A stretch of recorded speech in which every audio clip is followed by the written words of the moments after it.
somebody who's fondly known for her role as Jia from the TV series Shararat, an entrepreneur who's been in the entertainment industry for over 2 decades and has acted in various movies and TV shows.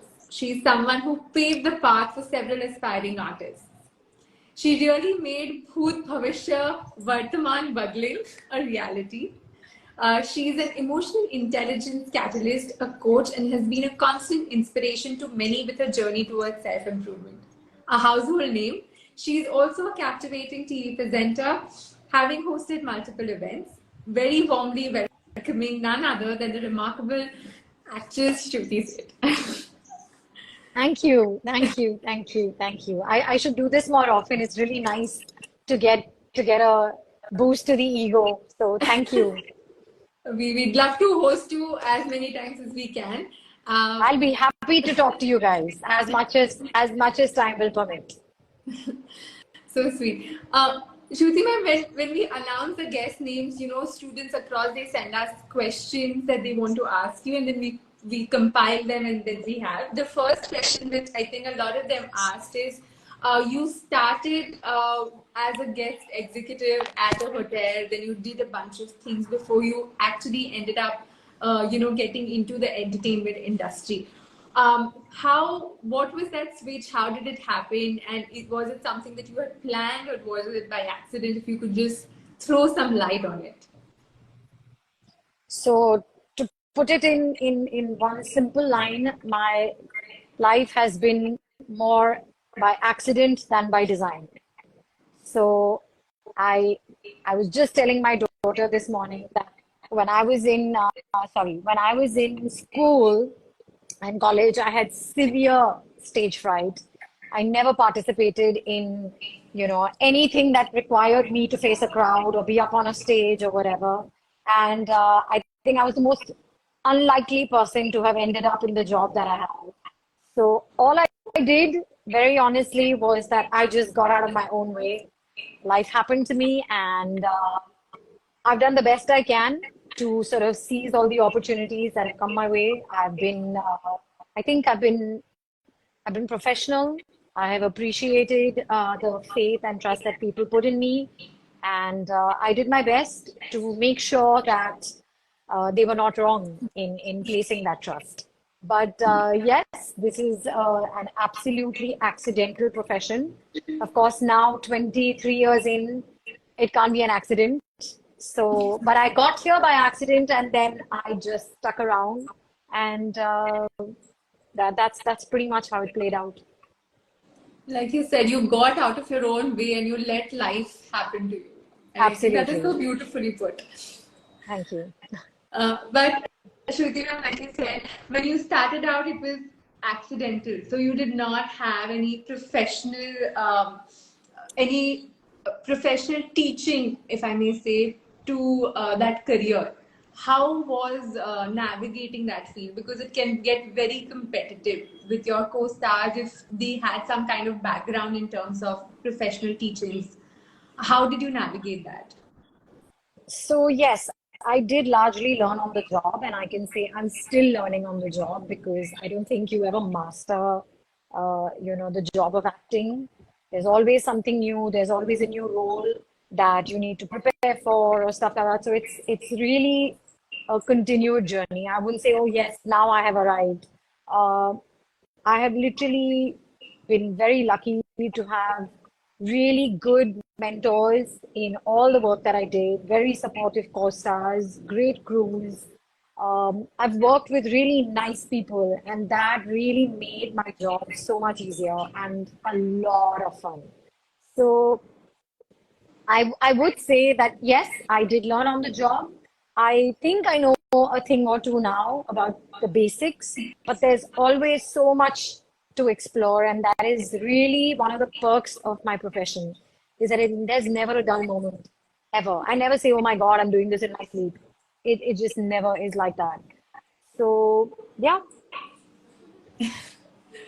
Our next question, and this is something that a lot of them had asked, is how do you think the portrayal of women in entertainment has changed in the recent past? It's when we look back to how you started with Shararat, that was that was quite rare, like because that had lead as three female leading the entire show, but that was not something which was seen. And even today, like now, of course, we're seeing that.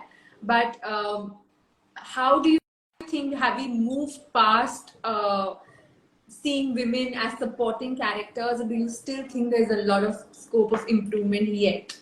And what are the few things that you would like to see the entertainment industry change? So I think there's always scope for improvement, and that's how one should live your life. There is always scope for improvement. Nothing is perfect. There is always a way to do things better. So, yes, I definitely think there is scope for improvement. I do think a large part of the entertainment business is still largely male-led. We are opening up to the idea of having female protagonists in leading parts, but that's a very small number, to be honest. I'm very hopeful because I'm really happy to just see whatever change, that comes about. But we're very far from reaching a status of equality where the same number of films are headlined by male actors and the same number of films are headlined by female actors. So I think that's a long way to go globally, not just in India, but world over. Uh, there's a major discrepancy in the ratio of male-led and female-led content.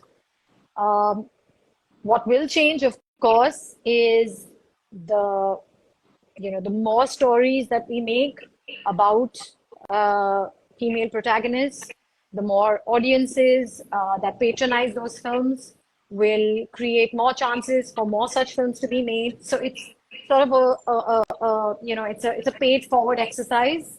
Uh, each person will have to do their bit to keep making this become bigger and better. Uh, Obviously, everyone wants to take the easy way out, right? So you're like, oh, we know we have the sitting audience. Men like to watch this kind of content. It's so much easier, blah, blah, blah. Let's make some more of it. To tap into a new audience, to sort of, garner a new set of viewers. It'll take time, it'll take effort, it'll take faith, it'll take a lot of failure. But yeah, the only way it'll happen is if more people take more risks. And again, I was very lucky to be in a show at the prime of my career. Not even the prime, it was actually pretty much early days of my career where all the three characters in my show were women. And the show was largely about female relationships. And I think Shararat has been one of the very few shows that have actually been led by women, portraying them in the right light, showing them as leading protagonists on an equal footing, maybe superior to the male characters in the show. So Shararat was really an anomaly when you think about it. Even today, while there has obviously been an increase in numbers, we're still sort of, figuring out, okay, how do we want to portray women? Should we at least keep them at a palatable place where people relate to them? Because funnily enough, Shararat, because it was in a fantastical world, people bought into it. But is there space for a show led by three women who run the lives of the men that they live with? I'm not so sure. So yes, to answer your initial question, I think there is a lot of scope for improvement. I'm always hopeful about change. It's slow, but it's happening. So I would rather focus on that than lament the fact that, oh, it's really slow. As long as it keeps happening, but like I said, it's not going to happen by itself. A lot of people will have to come together to make the circumstances right for more female-led content to be made. Yeah.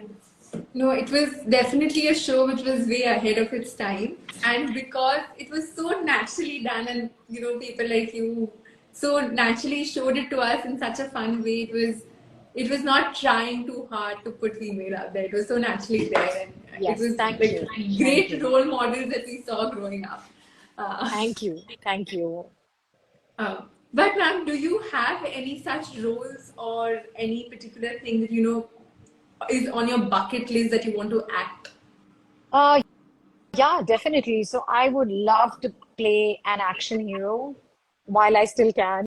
I don't want to have to do it very late because then I don't know if my body will support me. But yeah, I would love to play an action hero. I would love to, do something in a legal series or a suspense thriller of sorts. Yeah, there's so many parts that I would love to play, but I think an action hero would definitely be the top of the list. I would love to play something that requires a lot of sort of physicality. That shows how much you just want to explore different genres. Yeah, just to do things that require a little more than just, a mental effort. Yeah. Um, a little, like I said, a little more physicality would really be welcome. Also, if I'm now talking about entertainment, today's generation is constantly on social media looking for instant gratification. Oh my God, the hardest thing to understand is you lot. It is really difficult. But yes, carry on. Sorry, carry on. No, and most of these people who are watching us today are, people who are constantly on their phones wanting to, and their thing of fame is put up a social media post, put up a reel, and wanting to go viral. This is how they think. Like I said, instant gratification. For somebody like you who's gone through the entire runk and has entered this industry, has been an outsider and yet made such a strong hold of this, what is your message to them? Because they do see entertainment as, first they see entertainment as something which is glamorous and easy to get and which will lead you to easy fame, and the second thing will be about the instant gratification that they're always chasing. um, I'm sure if you could thread some light, because we keep telling them that that is not how it works. You have to put in the hard yards. So, I must say, I've had this debate with lots of people, um, my peers especially. So I think social media really democratized the world in a huge way, right? Because if you have a phone, a front-facing camera, you can be whatever you want to be, right? I say a few lines, I'm an actor, correct? I make a reel, I'm an actor. I make a reel, I'm a dancer. I put up a review, I'm a critic. I write a piece on Twitter, I'm a journalist. It's really democratized the world in a way where there's no way of saying, oh, you can't do this anymore, because you can, and you are. But the point is this, that there must be something to be said about people who have put in the work, who have put in the training, who put in the patience, who put up with rejection, who've sort of, reinvented themselves, who stuck around against all odds. So while I can't say that this is not possible, there's no evidence right now to say it's not possible because it is happening. Now, the only evidence that we will have, to be very honest, is that I can tell you today with empirical evidence that if you stick around hard enough, long enough, if you work professionally, I'm not saying work hard, work smart, you make, you be a profitable actor, you be a professional person with good work ethic. I can tell you, you will have a career of at least 2 decades. I can say this to you with the evidence because I'm here to prove it. Will the same be possible for someone who is just about, toying with reels and has had one Instagram post which has gone viral to say, oh, wow, I'm right, this is my career? I don't know. We'll talk to them 20 years later and figure out. Yeah. So they may just be right. There's no way of saying, but I can't give you evidence for that right now. I will only have evidence for that 20 years later. And then we'll see where you land. When you move from something that is feeding off instant gratification, it is not preparing you to be rejected. It is not preparing you to face failure. It is not preparing you to put in the hard work. It is not preparing you to upskill, to, see what can I add? How can I reinvent? Because it's like, okay, I didn't get likes, I'll make another post. So I think, like I said, that we'll only be able to know whether this model works just as well as our model only 20 years later. Yeah. Yeah. But, but the point is that just because you have a front-facing camera, it does not make you an actor. Just because you can say a few lines about a film that you just watched does not make you a critic. just because you watched a few episodes of Grey's Anatomy, it does not make you a doctor. So, there is some merit in educating yourself, in gaining more knowledge, in gaining more experience, in you know, trying to hone your craft. So, yes, there is a lot of merit to that, and it comes with a lot of suffering. So, if you really want to stick around here, you better be ready for the suffering. It's very good suffering. If I Yeah. had to choose, I would choose this suffering any day. But it's long hours. It's Yeah. understanding, working on a set with a crew. So here's the difference, right? Just because you've been on in front of a camera mouthing few lines, it doesn't make you an actor because you haven't been on a stage performing a play start to finish, knowing a script by heart, making sure that you're working collaborative in a collaborative manner with so many people.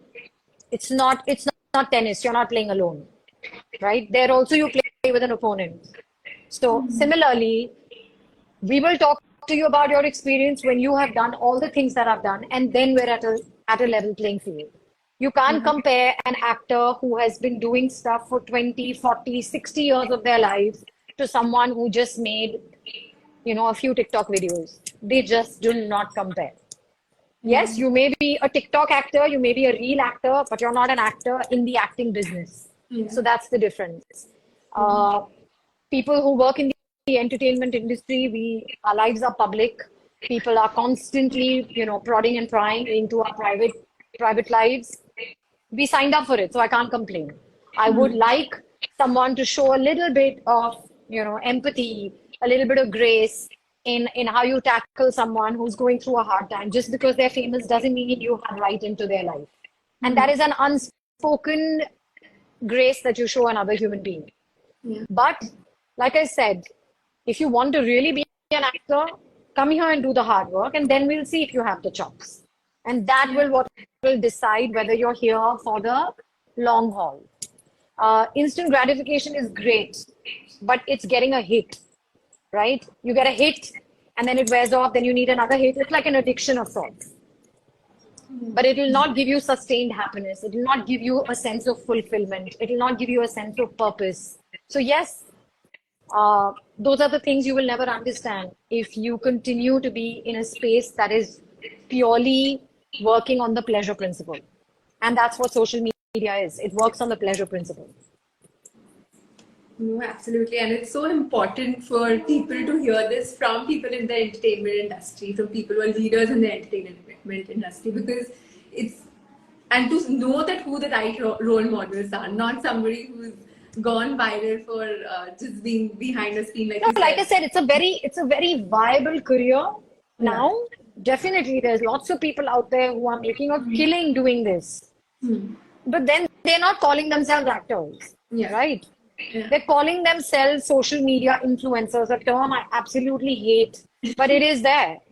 Yeah. And in many circles, I'm considered a social media influencer. And I have to keep telling people, no, that's not where I built my career. I Yeah. built my career on sets.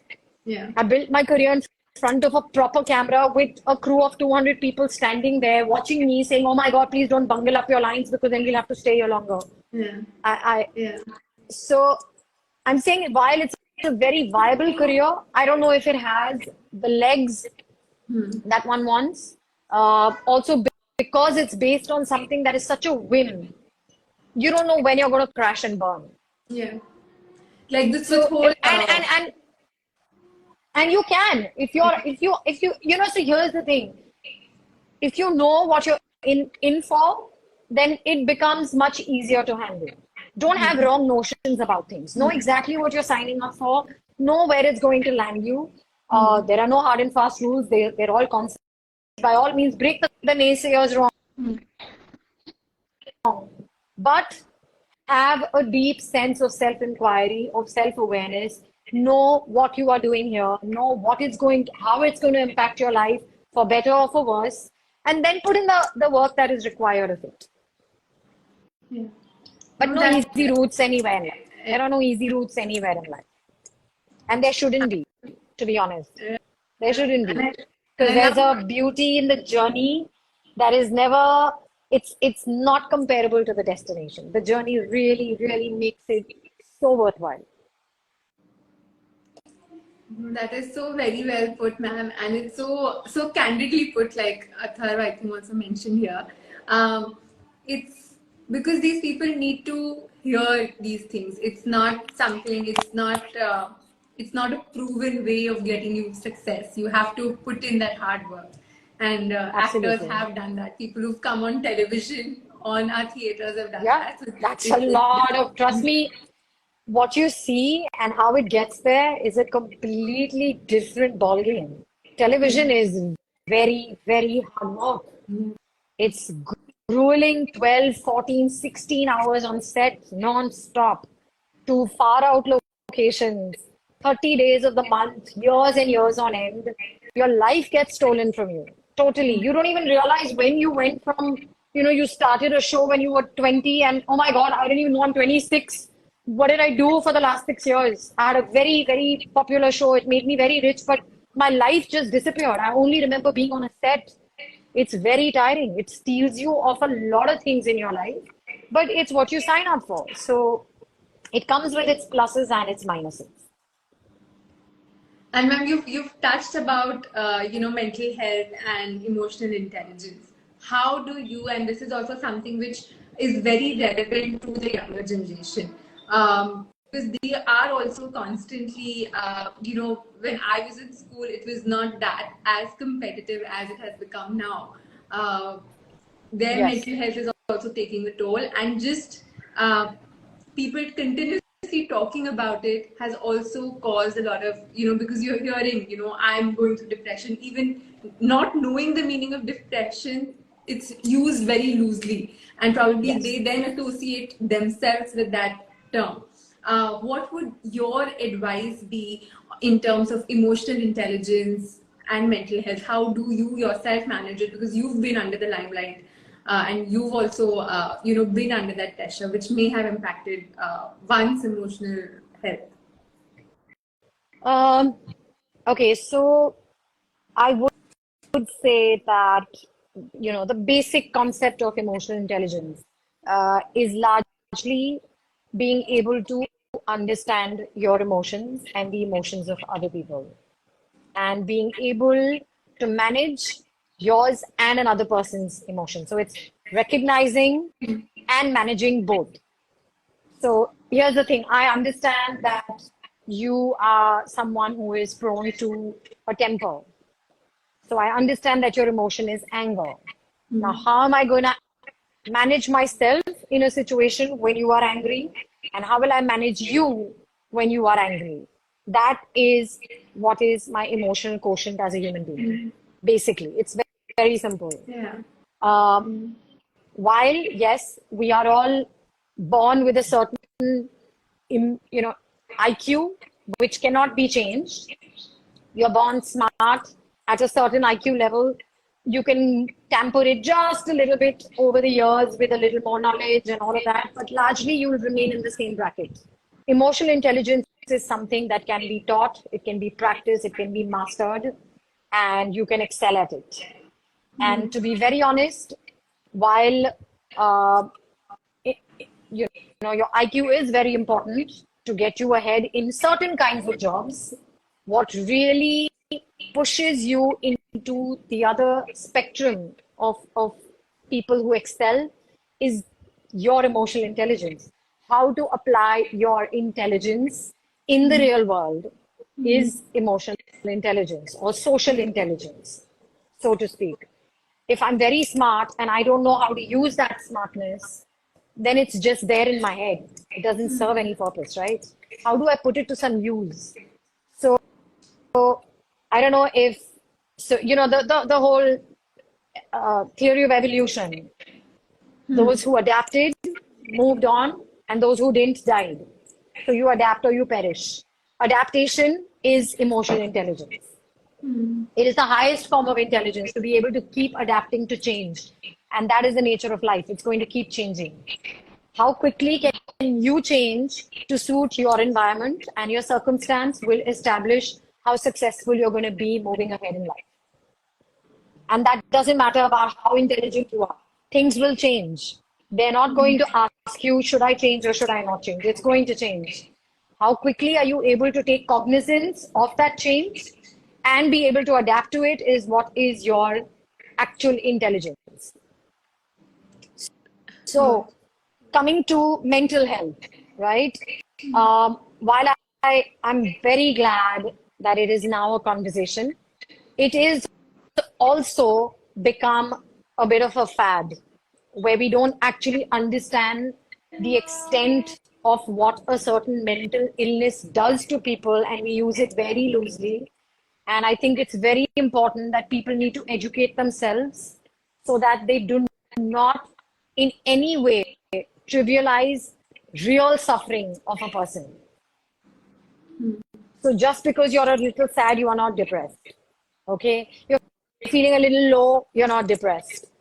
Depression is a very chronic illness. It has debilitating and excruciating suffering involved. It's deep, deep despair is what it is. When you don't see any hope in the world, you don't want to get out of your bed. You feel nothing works in your favor for a prolonged period of time. So if I'm feeling a little like, oh, my friends don't hang out with me, no, that's not depression. Okay? Or things aren't going as per my plan, that's not depression. Or I'm not doing well in my grades, not depression. So, number one, please educate yourself. There is ample literature available. Go out there, read, meet a professional, let them diagnose. You do not self-diagnose your mental illness. And about feeling happy, sad, excited, joyful, let down. This is a normal motion in a day. You don't stay in one mood through the day, right? You go through many moods in a day. But yes, there is a baseline as a person that decides what your emotional and mental well-being is. Am I just always feeling sad about everything? Yes, I need to go and get diagnosed. Am I feeling sad sometimes and then I'm feeling happy again, and again I'm feeling a little irritated, a little annoyed? Yes, that is the nature of a day. Things are going to annoy you, things are going to make you happy, things will make you, laugh, things will make you cry. That is not being mentally unsound. That's being human. And yes, if you have some sense of a self-esteem issue, and if you are going to scroll on social media, it is going to make you sad. So you need to figure out what to fix first. You can't fix social media, but you can fix yourself. Find out what your triggers are. Why am I getting, why do I feel jealous of this particular friend? What is it telling me? So there has to be a deep desire for self-inquiry. A lot of us, and I'm saying this about myself, go through life on autopilot because it is what was told to us.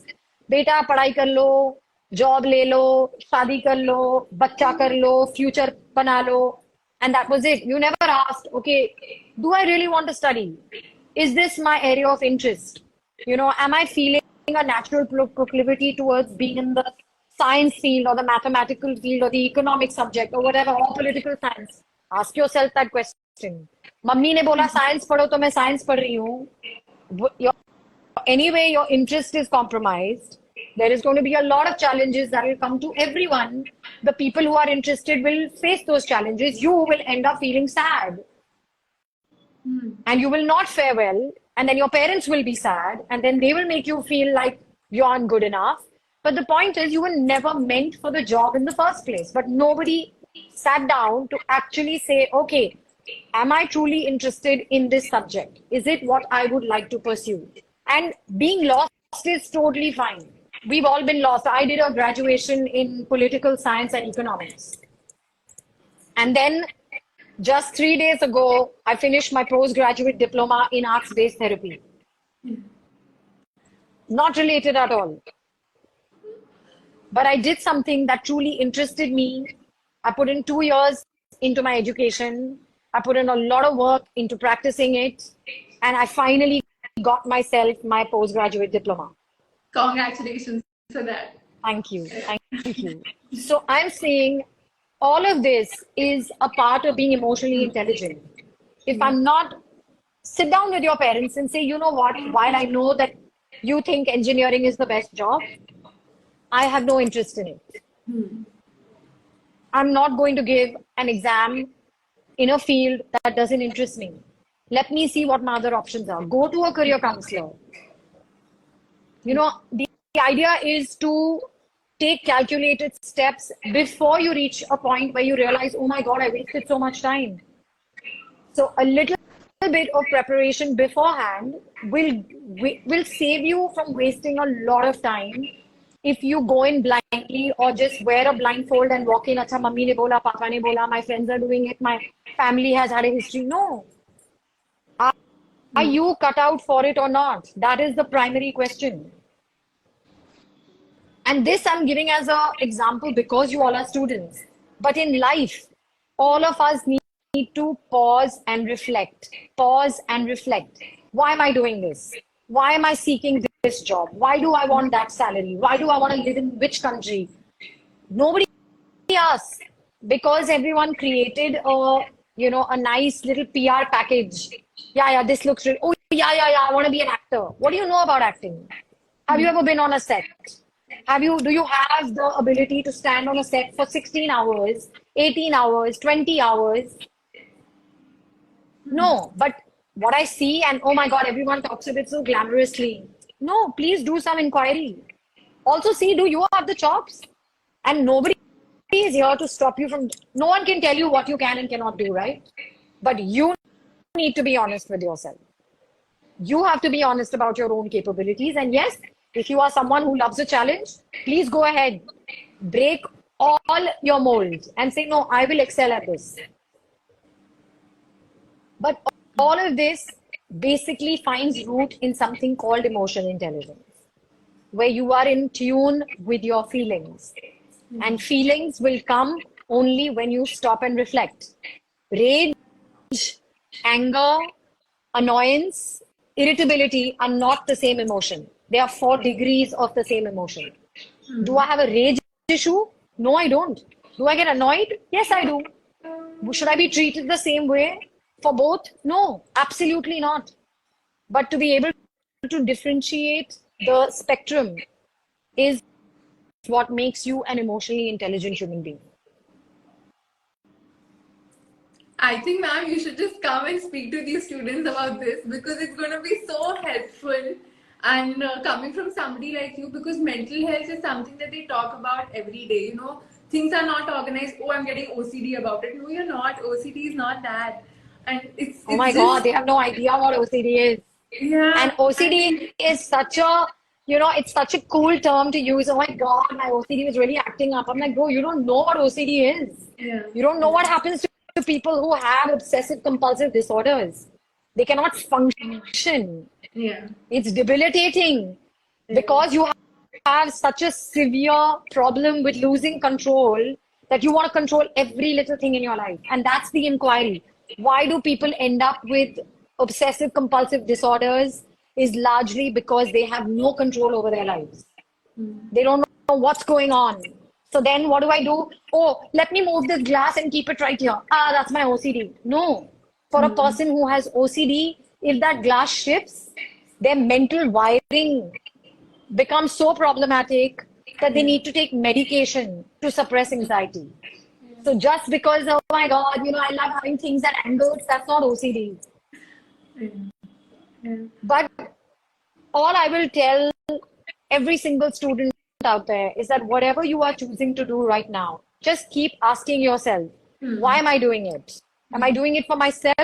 Am I doing it because my parents want me to? Is it because I'm scoring really well, so it looks like I may have the aptitude, but I may not have the interest? So those two also can spar. Yeah. I was a very high scoring student in science when I was in school. If I remember still, I think I got a 98%. And when I went to apply for my college, they were like, why are you applying for arts? You should be doing science. I said, look, I may show a very high aptitude for science. I think I also have a lot of interest in science, but I hate math. and it's a big part of science. So I don't want to take on something that I do not enjoy. So while I had the aptitude, I had no interest. So I listened to that and then I followed what naturally, today when I call myself an emotional intelligence coach or now an art-based therapy practitioner, this is something I have pursued out of just interest. And I built an aptitude for it. I have put in the work that is required, but it came from a place of deep interest. And I said, okay, I want to further my knowledge in this field. So I wish I had done this 20 years earlier, but I didn't because I had a blindfold on as well. And I got very lucky, honestly, that a certain career chose me. I decided not to resist. I stayed with it, and then it turned into an area of interest for me. But I know a lot of people who live in dead-end jobs for years and years and years till they reach a point and they realize that their souls have died, and then they switch careers. And it happens. But you just realize I could have saved so much time. I would have done so much more had this knowledge come to me earlier. So while you're setting out, a very important thing would be to constantly check in with yourself. Be honest with yourself. That is really something that will save you a lot of heartache.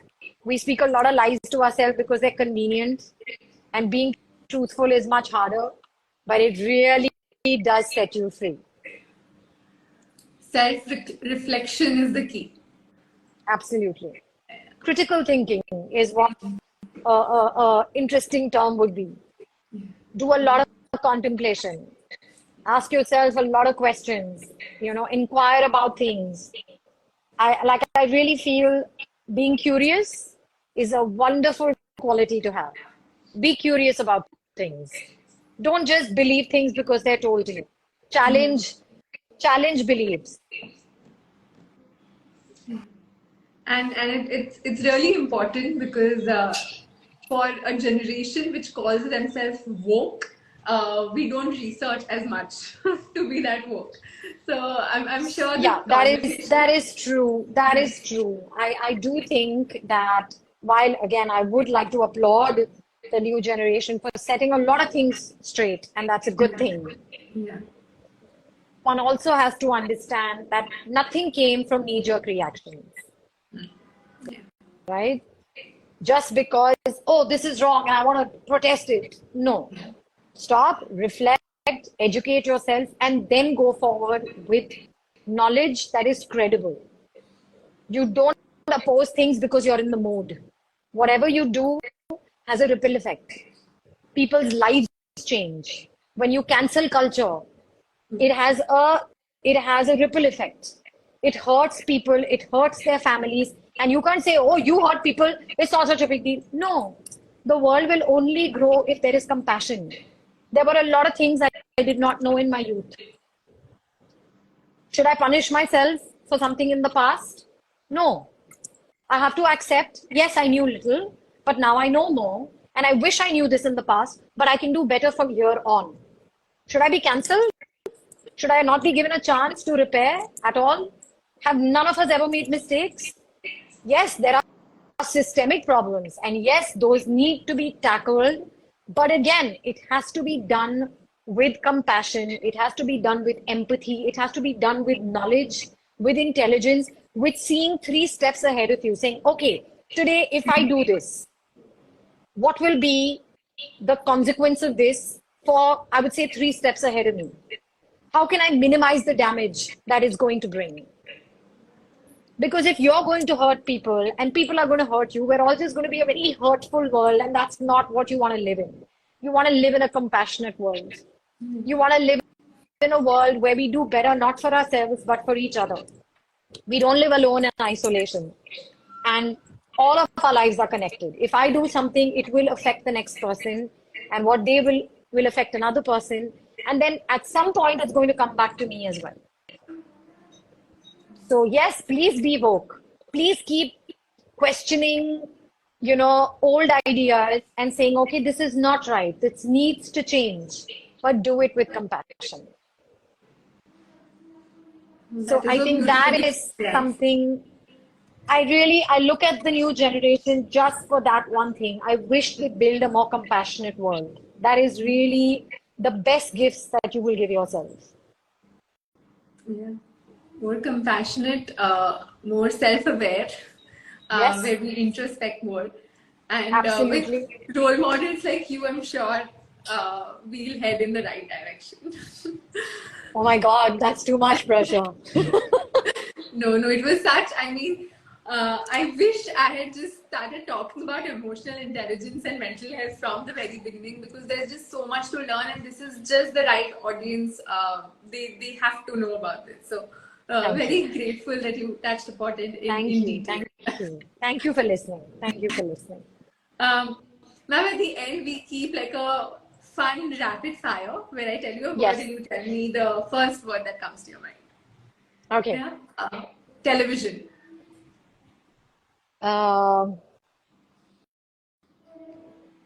Same for me. Mumbai. My city of birth.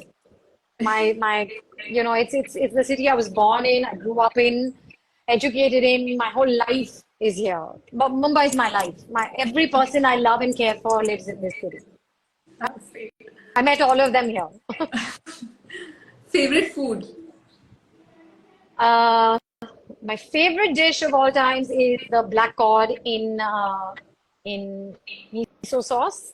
But I also love my mom's cooking. Anything my mom cooks, I love.